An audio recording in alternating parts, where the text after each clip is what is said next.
തേക്കാടാണ് വീട്. ഞങ്ങളുടെ വിവാഹം കഴിഞ്ഞിട്ട് 24 വർഷമായി. പല ട്രീറ്റ്മെൻറ്റ് ഞങ്ങൾ ചെയ്തു, ഒന്നാകാതെ ഇങ്ങനെ വന്നു. ഇടയ്ക്ക് ട്രീറ്റ്മെൻറ്റ് ചെയ്യാതെ ആയി. എൻ്റെ ജോലി കോട്ടയത്താണ്. അപ്പോൾ കോട്ടയത്ത് എൻ്റെ ഒരു സുഹൃത്ത് ഇതുപോലെ പറഞ്ഞു, വടവാതൂർ ഒരു ഹോസ്പിറ്റലുണ്ട്, അവിടെ ഒന്ന് ചെന്ന് നോക്കാൻ പറഞ്ഞു. ഞങ്ങൾ നേരെ നെറ്റ് നോക്കിയപ്പോൾ അതിനകത്ത് നേരെ ഹോസ്പിറ്റലിനെ കുറിച്ച് അറിഞ്ഞു. അങ്ങനെ നേരെ വടവാതൂർ ഹോസ്പിറ്റലിൽ വന്നു. അവിടെ ഡോക്ടറോട് സംസാരിച്ച് കാര്യങ്ങൾ പിന്നെ ട്രീറ്റ്മെൻറ്റ് അവിടെ നിന്ന് തുടങ്ങുകയാണ്. ഞങ്ങൾക്ക് ഒരു വിശ്വാസം ഉണ്ടായിരുന്നു.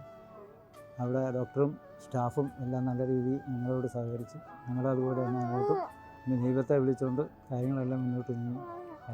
കാര്യങ്ങളെല്ലാം ഭംഗിയായി. വളരെ സന്തോഷവും എല്ലാവരോടും ഉണ്ട്. ഞാൻ വിചാരിച്ചതല്ല എനിക്ക് ഒരു കുഞ്ഞുണ്ടാകുക എന്നുള്ള കാര്യം, വിചാരിച്ചതേ അല്ല. പക്ഷേ സ്വപ്നം കാണുന്നത് പോലെ തന്നെ വളരെ പെട്ടെന്ന് ഒന്ന് ആഗ്രഹിച്ചു, 2 കുഞ്ഞുങ്ങളെ കിട്ടി.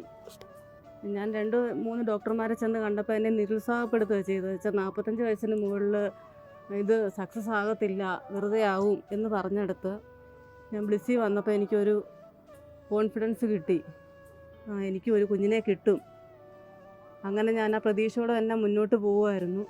അതുപോലെ തന്നെ ഒന്നിനെ ആഗ്രഹിച്ചു, ഒരു കുഞ്ഞിനെ ആഗ്രഹിച്ചു, 2 പേരെ എനിക്ക് കിട്ടി. ബ്ലിസ്സി വന്നതുകൊണ്ട് മാത്രമാണ്.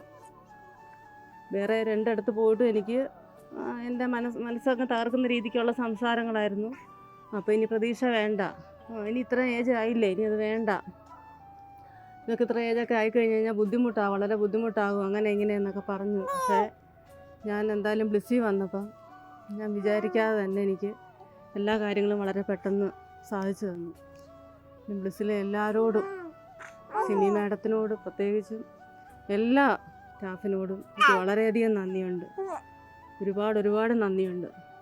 അവിടെ വന്നതുകൊണ്ട് മാത്രമാണ് ഈ 2 കുഞ്ഞുങ്ങളെ കിട്ടിയത്. ആ ഒരു വിശ്വാസം എനിക്ക് എപ്പോഴും ഉണ്ട്. അതെല്ലാവരോടും ഞാൻ എൻ്റെ അനുഭവം പറയാറുമുണ്ട്.